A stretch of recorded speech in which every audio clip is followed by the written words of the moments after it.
Good evening and welcome to the Channel's studios here in London with your international news around the world in 5. At least 10 people, including 3 children, have been killed after the roof of a church collapsed in northern Mexico. Here, the moment the collapse happened, caught on CCTV. Around 100 people were attending a baptism at Santa Cruz Church in Ciudad Madero. 60 people were injured, at least 2 of them seriously, and dozens were trapped underneath the rubble. Local residents rushed to the building with shovels and pickaxes to try to free those trapped. Search and rescue teams have since arrived at the scene and 2 cranes are on site to remove the debris. Russia has been warned not to count on weariness in Europe over support for Ukraine as European Union foreign ministers meet in Kyiv. It is the first time the assembly has been held outside the bloc. Ukraine is not an EU member but does want to join. The meeting comes a day after further military funding for Ukraine was left out of a last-minute US budget deal. EU policy chief Josep Borrell has described the ongoing war in Ukraine as an existential crisis.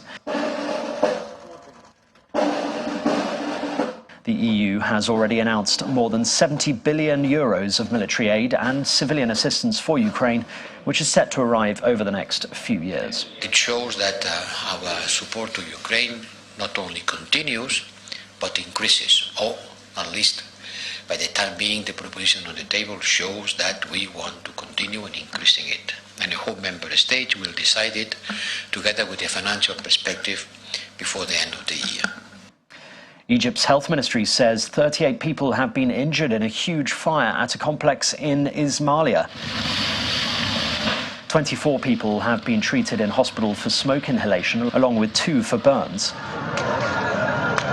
The Interior Minister has ordered an investigation into the fire, along with a structural safety report of the facility. There have been no reports of any casualties or if any detainees were there when the fire began. 50 ambulances were sent to the headquarters of the Directorate of Security, along with 2 military aircraft. 12 of the injured were not taken to hospital and were treated at the scene. Work has started on turning the house in Austria where Adolf Hitler was born in 1889 into a police station, a project meant to make it unattractive as a site of pilgrimage for people who glorify the Nazi dictator. The decision on the future of the building in Branau am Inn, a town on Austria's border with Germany, was made in late 2019. Plans call for a police station, the district police headquarters and a security academy branch where police officers will get human rights training.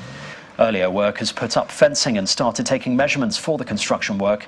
The police are expected to occupy the premises in early 2026.